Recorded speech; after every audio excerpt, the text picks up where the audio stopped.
ਅਸੀਂ ਆਪਣਾ next topic start ਕਰਨ ਲੱਗੇ ਹਾਂ ਰਿਸਿਪਟਸ ਪੇਮੈਂਟਸ ਔਨ ਨੋਮੀਨਲ ਅਕਾਊਂਟ ਜਾਂ ਪਰਸਨਲ ਅਕਾਊਂਟ। ਸੋ ਨੋਮੀਨਲ ਅਕਾਊਂਟ ਕਿਹੜੇ ਹੁੰਦੇ ਨੇ ਜਿਨ੍ਹਾਂ ਦੇ ਵਿੱਚ ਅਸੀਂ ਸਿਰਫ ਔਰ ਸਿਰਫ ਤੁਹਾਨੂੰ ਪਿੱਛੇ ਰੂਲਸ ਕਰਵਾਏ ਸੀ, ਜਿਨ੍ਹਾਂ 'ਚ ਅਸੀਂ ਸਿਰਫ ਔਰ ਸਿਰਫ ਆਪਣੇ ਐਕਸਪੈਂਸਿਸ ਜਾਂ ਜੋ ਵੀ ਆਪਣੀਆਂ ਇਨਕਮਸ ਨੇ ਉਹਨਾਂ ਨੂੰ ਰਿਕਾਰਡ ਕਰਦੇ ਆ। ਔਰ ਉਹਦਾ ਰੂਲ ਕੀ ਆ ਨੋਮੀਨਲ ਅਕਾਊਂਟ ਦਾ? Debit all expenses and losses and credit all income and gains. ਮਤਲਬ ਜੇ ਆਪਾਂ ਨੂੰ ਕੋਈ ਲਾਸ ਹੋ ਰਿਹਾ ਜਾਂ ਕੋਈ ਆਪਣਾ ਖਰਚਾ ਵਾ ਤਾਂ ਉਹਨਾਂ ਸਾਰਿਆਂ ਨੂੰ ਅਸੀਂ ਕੀ ਕਰਾਂਗੇ? ਡੈਬਿਟ ਕਰਾਂਗੇ। ਔਰ ਜੋ ਸਾਨੂੰ ਕੋਈ ਇਨਕਮ ਹੋ ਰਿਹਾ ਜਾਂ ਸਾਨੂੰ ਕੋਈ ਪ੍ਰੋਫਿਟ ਹੋ ਰਿਹਾ, ਕੋਈ ਗੇਨ ਹੋ ਰਿਹਾ, ਕੁਛ ਵੀ ਆ, ਸੋ ਉਹਨੂੰ ਅਸੀਂ ਕੀ ਕਰਦੇ ਹਾਂ? ਕ੍ਰੈਡਿਟ ਕਰਦੇ ਹਾਂ। So treatment of payment on personal expenses account. So if an amount is paid to a person against any loss, against money due to him, the personal account should be debited. ਸੋ ਅਸੀਂ ਜਦੋਂ ਕਿਸੇ person ਨੂੰ payment ਕਰਦੇ ਹਾਂ, ਹੁਣ like ਅਸੀਂ ਕਿਸੇ ਤੋਂ ਉਧਾਰ ਦੇ ਉੱਤੇ ਪਰਚੇਜ਼ ਕੀਤੀਆਂ ਸੀ। ਸਰ ਜਦੋਂ ਅਸੀਂ ਉਧਾਰ ਦੀਆਂ ਪਰਚੇਜ਼ਸ ਕਰਦੇ ਹਾਂ ਤਾਂ ਅਸੀਂ ਐਂਟਰੀ ਕੀ ਪਾਉਂਦੇ ਹਾਂ? ਪਰਚੇਜ਼ ਅਕਾਊਂਟ ਡੈਬਿਟ ਟੂ ਜਿਹੜੇ ਵੀ ਪਰਸਨ ਤੋਂ ਅਸੀਂ ਲੈ ਕੇ ਆਉਂਦੇ ਟੂ ਕ੍ਰੈਡਿਟਰਸ, ਮਤਲਬ ਜਿਹੜਾ ਵੀ ਪਰਸਨ ਰਾਮ ਸ਼ਾਮ ਜੋ ਵੀ ਅਸੀਂ ਉਹਦੇ ਅਕਾਊਂਟ ਨੂੰ ਕੀ ਕਰਦੇ ਹਾਂ? ਕ੍ਰੈਡਿਟ ਕਰਦੇ ਹਾਂ। ਅਤੇ ਹੁਣ ਜਦੋਂ ਅਸੀਂ ਉਹ ਬੰਦੇ ਨੂੰ ਪੇਮੈਂਟ ਕਰਨੀ ਆ ਤਾਂ ਅਸੀਂ ਉਹਦੇ ਅਕਾਊਂਟ ਨੂੰ ਕੀ ਕਰਾਂਗੇ? ਡੈਬਿਟ ਕਰ ਦਾਂਗੇ। ਔਰ ਕ੍ਰੈਡਿਟ ਕਿਹਨੂੰ ਕਰਾਂਗੇ? ਕੈਸ਼ ਨੂੰ। ਸੋ ਜਿਵੇਂ ਉਹਨੇ ਫਸਟ ਐਂਟਰੀ ਪਾਈ ਹੈ personal account debit to cash account, ਮਤਲਬ ਇੱਥੇ ਜੋ ਵੀ ਪਰਸਨ ਨੂੰ ਤੁਸੀਂ ਪੇਮੈਂਟ ਕਰ ਰਹੇ ਹੋ ਉਹਦੇ ਅਕਾਊਂਟ ਨੂੰ ਅਸੀਂ ਡੈਬਿਟ ਕਰ ਦਾਂਗੇ ਔਰ ਕ੍ਰੈਡਿਟ ਕਿਹਨੂੰ ਕਰਾਂਗੇ? ਕੈਸ਼। ਕਿਉਂਕਿ ਸਾਡੇ ਕੋਲੋਂ ਬਿਜ਼ਨਸ ਦੇ ਵਿੱਚੋਂ ਕੀ ਜਾ ਰਿਹਾ ਵਾ? ਕੈਸ਼ ਜਾ ਰਿਹਾ। ਸਿੰਪਲ ਜੀ ਗੱਲ ਆ, ਜੋ ਵੀ ਸਾਡੇ ਕੋਲ ਬਿਜ਼ਨਸ ਦੇ ਵਿੱਚੋਂ ਜਾ ਰਿਹਾ ਵਾ ਉਹਨੂੰ ਹਮੇਸ਼ਾ ਅਸੀਂ ਕੀ ਕਰਦੇ ਹਾਂ? ਕ੍ਰੈਡਿਟ ਕਰਦੇ ਹਾਂ। ਔਰ ਜੋ ਵੀ ਆਪਣੇ ਕੋਲ ਬਿਜ਼ਨਸ ਵਿੱਚ ਆ ਰਿਹਾ ਵਾ ਉਹਨੂੰ ਅਸੀਂ ਹਮੇਸ਼ਾ ਕੀ ਕਰਦੇ ਹਾਂ? ਡੈਬਿਟ ਕਰਦੇ ਹਾਂ। ਔਰ ਜੇ ਤੁਸੀਂ ਡੈਬਿਟ ਕਰ ਰਹੇ ਹੋ ਤਾਂ ਉਹਦੇ ਨਾਲ ਨਾਲ ਅਸੀਂ ਇੱਕ ਅਕਾਊਂਟ ਨੂੰ ਕ੍ਰੈਡਿਟ ਵੀ ਕਰਨਾ, ਤਾਂ ਉਹ ਡਿਪੈਂਡ ਕਰਦਾ ਕਿ ਤੁਸੀਂ ਕੀ ਕਰ ਰਹੇ ਹੋ। ਤੁਹਾਡੇ ਕੋਲ ਸੇਲ ਕਰ ਰਹੇ ਹੋ ਜਾਂ ਤੁਸੀਂ ਕਿਸੇ ਨੂੰ ਕੋਈ ਪੇਮੈਂਟ ਕਰ ਰਹੇ ਹੋ। ਹੁਣ ਜਿਵੇਂ ਸੇਲ ਦੇ ਕੇਸ ਦੇ ਵਿੱਚ ਤਾਂ ਅਸੀਂ ਕੀ ਕਰਦੇ ਹਾਂ? ਕ੍ਰੈਡਿਟ ਕਰਦੇ ਹਾਂ ਅਸੀਂ ਸੇਲਸ ਨੂੰ। ਬਟ ਜੇ ਅਸੀਂ ਉੱਦਾਂ ਕਿਸੇ ਨੂੰ ਪੇਮੈਂਟ ਕਰ ਰਹੇ ਹੋ ਜਾਂ ਤੁਹਾਡੇ ਕੋਲ ਪੇਮੈਂਟ ਆ ਰਹੀ ਆ, ਹੁਣ ਤੁਸੀਂ ਕਿਸੇ ਨੂੰ ਉਧਾਰ 'ਤੇ ਸੇਲ ਦਿੱਤੀ ਸੀ, ਹੁਣ ਉਹ ਬੰਦਾ ਤੁਹਾਨੂੰ ਪੈਸਾ ਦੇ ਰਿਹਾ ਵਾ, ਹੁਣ ਤੁਹਾਡੇ ਕੋਲ ਕੈਸ਼ ਆ ਰਿਹਾ ਵਾ ਬਿਜ਼ਨਸ ਦੇ, ਤਾਂ ਅਸੀਂ ਡੈਬਿਟ ਕਿਹਨੂੰ ਕਰਾਂਗੇ? ਕੈਸ਼ ਨੂੰ। ਬਟ ਉਹਦੇ ਬਦਲੇ ਸਾਡੇ ਕੋਲੋਂ ਬਿਜ਼ਨਸ ਦੇ ਵਿੱਚੋਂ ਕੁਛ ਜਾ ਨਹੀਂ ਰਿਹਾ ਤਾਂ ਅਸੀਂ ਉਸ ਟਾਈਮ ਦੇ ਉੱਤੇ ਕ੍ਰੈਡਿਟ ਕਿਹਨੂੰ ਕਰਾਂਗੇ? ਜਿਸ ਬੰਦੇ ਤੋਂ ਤੁਹਾਨੂੰ ਉਹ ਪੇਮੈਂਟ ਮਿਲ ਰਹੀ ਆ ਅਸੀਂ ਉਹਦੇ ਅਕਾਊਂਟ ਨੂੰ ਕੀ ਕਰਾਂਗੇ? ਕ੍ਰੈਡਿਟ ਕਰਾਂਗੇ। ਸੋ ਜਿਵੇਂ ਨੈਕਸਟ ਤੁਹਾਨੂੰ ਐਗਜ਼ਾਮਪਲ ਦਿੱਤੀ ਆ, paid ₹700 to X on account. ਅਸੀਂ 700 ਕੀ ਕਰਨਾ ਸੀ? ਐਕਸ ਨੂੰ ਅਸੀਂ ਪੇ ਕਰਨਾ ਸੀ, ਤਾਂ ਉਹਦੀ ਐਂਟਰੀ ਅਸੀਂ ਕੀ ਪਾਵਾਂਗੇ? ਐਕਸ ਨੂੰ ਅਸੀਂ ਕੀ ਕਰਾਂਗੇ? ਡੈਬਿਟ ਕਰਾਂਗੇ। ਔਰ ਇਹਦੇ ਬਦਲੇ ਸਾਡੇ ਕੋਲੋਂ ਕੀ ਜਾ ਰਿਹਾ ਵਾ? ਬਿਜ਼ਨਸ ਵਿੱਚੋਂ ਕੈਸ਼ ਜਾ ਰਿਹਾ, ਤਾਂ ਅਸੀਂ ਕੈਸ਼ ਨੂੰ ਕੀ ਕਰਾਂਗੇ? ਕ੍ਰੈਡਿਟ ਕਰਾਂਗੇ। ਸੋ ਉਸ ਤੋਂ ਬਾਅਦ ਬੀ ਪੁਆਇੰਟ ਹੈ ਤੁਹਾਡਾ, if an amount is paid to a person representing business expenditure, ਮਤਲਬ ਅਸੀਂ ਬਿਜ਼ਨਸ ਦਾ ਜੋ ਕੋਈ ਖਰਚਾ ਅਸੀਂ ਪੇ ਕਰ ਰਹੇ ਹਾਂ, then particular expenses account should be debited. ਤਾਂ ਜਿਹੜਾ ਵੀ ਤੁਹਾਡਾ ਕੋਈ ਉਹ ਖਰਚਾ ਹੋਏਗਾ ਤਾਂ ਅਸੀਂ ਉਹਨੂੰ ਕੀ ਕਰਾਂਗੇ? ਡੈਬਿਟ ਕਰਾਂਗੇ। ਔਰ ਕ੍ਰੈਡਿਟ ਹਮੇਸ਼ਾ ਕੀ ਕਰਨਾ ਸੀ? ਕੈਸ਼ ਜਾਂ ਬੈਂਕ।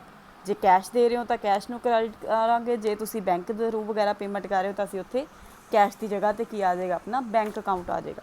ਸੋ ਹੁਣ ਉਹਦੀ ਐਂਟਰੀ ਕੀ ਆਏਗੀ? Particular expenses account to cash. ਹੁਣ ਇੱਥੇ ਕੋਈ ਵੀ ਐਕਸਪੈਂਸ ਹੋ ਸਕਦਾ, ਤੁਹਾਡੀ ਸੈਲਰੀ ਹੋ ਸਕਦੀ ਹੈ, ਰੈਂਟ ਹੋ ਸਕਦਾ, ਕੋਈ ਵੀ ਤੁਸੀਂ ਇੰਟਰਸਟ ਪੇ ਕੀਤਾ, ਕਮਿਸ਼ਨ ਪੇ ਕੀਤਾ, ਕਿਸੇ ਵੀ ਤਰ੍ਹਾਂ ਦਾ ਜੋ ਵੀ ਖਰਚਾ ਹੋਏਗਾ ਉਸ ਖਰਚੇ ਨੂੰ ਅਸੀਂ ਕੀ ਕਰਾਂਗੇ? ਡੈਬਿਟ ਕਰ ਦਾਂਗੇ, ਕ੍ਰੈਡਿਟ ਕਰਾਂਗੇ ਅਸੀਂ ਕੈਸ਼ ਅਕਾਊਂਟ ਨੂੰ। ਠੀਕ ਹੈ। ਸੋ ਉਸ ਤੋਂ ਬਾਅਦ ਹੈ ਤੁਹਾਡਾ next, treatment of receipt on personal income account.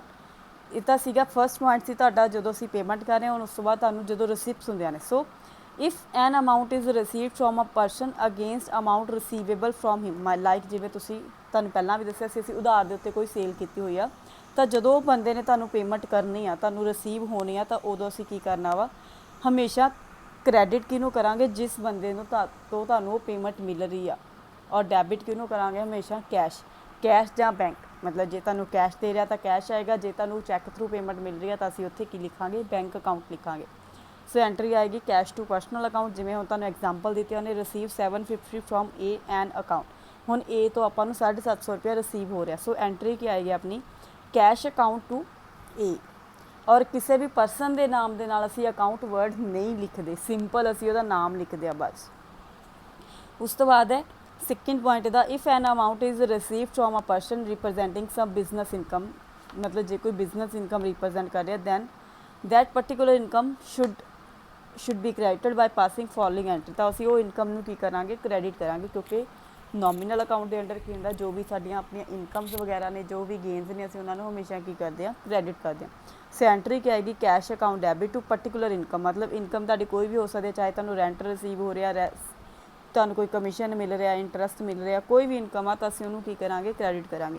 ਜਿਵੇਂ ਉਹਨੇ ਐਗਜ਼ਾਮਪਲ ਦਿੱਤੀ ਹੈ, received 1450 from B as commission, मतलब एज अ कमीशन सानू 1450 रुपये मिल रहे हैं, तो एंट्री की पावांगे असी cash account debit to commission account. Clear है। सो उस बाद एग्जाम्पल दिते तुहानू सेम इसी तरह। So paid 18,000 to Loveleen on account, फिर तुहानू पेड तो वही एंट्री क्या आएगी अपनी लवलीन टू कैश, क्योंकि असी लवलीन नू की कर रहे हैं पेमेंट कर रहे हैं। उस तो बाद पेड 9500 टू वंश फॉर सैलरी। हुण असी देखो इत्थे वंश भी लिखता और सैलरी भी है, बट इत्थे खर्चा की है साडा सैलरी है। सो एंट्री क्या आएगी salaries account debit to cash account. Then उस तो बाद receive paid 2000 to Rahul for commission. हुण असी पे चाहे राहुल नू कर रहे हैं, बट असी की दे की रहे हैं कमीशन दे रहे हैं। सो एंट्री क्या आएगी कमीशन टू कैश अकाउंट। इसी तरह रिसीव 20,000 फ्रॉम नंदनी। हम नंदनी तो सानू 20,000 मिल रहा, तो एंट्री क्या आएगी cash account debit to Nandini, क्योंकि साढ़े कोल पैसा की आ रहा वा बिजनेस पैसा आ रहा। सो जो भी चीज़ आती है असी उन्होंने की करते हैं हमेशा डेबिट करते हैं, और जो साढ़े कोलों जाता उन्होंने असी हमेशा करते हैं क्रेडिट। सो उस तो बाद है receive 25,000 from Neetu on account. So हम अपन 25,000 सानू रिसीव हो रहा। सो एंट्री क्या आएगी cash account debit to Neetu. और लास्ट है receive 7,000 from Krish for interest. हुण आपां नूं इंटरस्ट मिल रहा क्रिश तो एंट्री क्या आएगी, चाहे उन्हें बंदे का नाम दिता बट सानू इनकम के थ्रू हो रही है इंटरस्ट के थ्रू। सो एंट्री क्या आएगी cash account debit to interest account. So उस तो बाद है तुहाडा नैक्सट टॉपिक बैंक ट्रांजैक्शनस का। So when business makes and receive payment through cheque और draft is called bank transaction. मतलब जो तुहानूं मैं पिछे दस्सिया जो भी तुहानूं इनकम चैक के थ्रू या बैंक ड्राफ्ट के थ्रू मिलती है तो असी उन्होंने की बोलते हैं बैंक ट्रांजैक्शन मिलते हैं। So cash deposited into bank, cash withdraw from bank for office use, interest charge by etcetera are examples ने कुछ बैंकिंग ट्रांजैक्शन दियाँ। So at the time of recording banking transaction it should be kept in mind the bank account is personal account. तो ये mind च रखना कि जो साडा बैंक अकाउंट आ वो साडा किहड़ा हुंदा वा पर्सनल अकाउंट हुंदा। And the rule of debit and credit for personal account इधर किहड़ा रूल आ debit the receiver credit the giver applies. तो उत्थे साडा किहड़ा रूल अप्लाई हुंदा पर्सनल अकाउंट का, मतलब डेबिट दी रिसीवर जो रिसीव कर रहा उन्होंने डेबिट कर दो, और क्रेडिट दी गिवर जो दे रहा उन्होंने असी की करते हैं क्रेडिट करते हैं। So bank may charge some charges for performing several service to इस्ट कस्टमर। सो बैंक की अपना जो भी वो सर्विस वगैरह प्रोवाइड करते हैं वो बदले कुछ ना कुछ आप तो चार्जिस लेंदे ने। Such bank charges are expenses of the business. So वो एक्सपेंसिज की होंगे बिजनेस के लिए खर्चे होंगे ने। So these are debited. So और अभी अपना नॉमिनल अकाउंट के अंडर जो भी साढ़े खर्चे आ जो भी साढ़े एक्सपेंसिज ने उन्होंने असी हमेशा की करते हैं डेबिट करते हैं। सो एंट्री की पाएगी उस केस के अपनी bank charge ₹350 as its charges for providing several facilities. मतलब अपन फैकल्टीज दे रहा वो बदले की कर रहा हो आप तो बैंक चार्जिस लै रहा 350 के हिसाब से। तो एंट्री क्या आएगी bank charges account debit to bank account. So उस तो बाद इलस्ट्रेशन नंबर 8 दी है तुहानूं कैश डिपॉजिटेड इनटू बैंक। हुण देखो असी बैंक के की कर रहे हैं कैश डिपॉजिट करवा रहे हैं। सो उस केस की होएगा हुण देखो अपने कोलों की हो रहा कैश बिजनेस विचों जा रहा वा जा कित्थे रहा बैंक के विच, मतलब आ साडे कोल कुछ नहीं रहा। तो इस केस एंट्री क्या आएगी असी बैंक नूं की करांगे डेबिट करांगे, और जो साडे कोलों बिजनेस दे विचों जा रहा वा कैश उन्होंने असी की करांगे क्रेडिट, और नीचे नरेशन लिखांगे being cash deposited into bank. Second है कैश विड्रॉ फ्रॉम बैंक। हुण देखो असी कैश विड्रॉ किया बैंक तो हुण इत्थे कुछ भी नहीं दिता तो सिंपल असी एंट्री पावांगे cash account debit to bank, क्योंकि बिजनेस विच असी की साडे कोल की आ रहा वा कैश आ रहा वा कित्थों आ रहा वा बैंक के थ्रू आ रहा। तो असी बैंक नूं की करांगे क्रेडिट करांगे। और इत्थे जे उन्हें पर्सनल यूज़ लई लिखिया हुंदा cash withdraw from bank for personal use, तो असी इत्थे एंट्री की पानी सी drawings account debit to bank, क्योंकि पर्सनल यूज़ हमेशा साडा खर्चा हुंदा तो उत्थे असी हमेशा डेबिट किनूं करदे हां ड्राइंग्स नूं। दैन उस तो बाद नैक्सट एंट्री तुहानूं दित्ती है cash withdrawn from bank for office use. हुण असी ऑफिस यूज़ के लिए कढवा रहे हैं तो एंट्री क्या आएगी cash account debit to bank account. Then paid salary by cheque. हुण असी सैलरी पे कर रहे हैं चैक के थ्रू, तो एंट्री की पावांगे असी salaries account debit to bank account. Then cheque issue to Harman 4,000 on his account. असी पेमेंट कर रहे हैं इशू कर रहे हैं, इशू मतलब असी किसी को दे रहे हैं, तो इत्थे की एंट्री आएगी अपनी हरमन टू बैंक, क्योंकि असी पेमेंट कर रहे हैं उन्होंने चैक के थ्रू।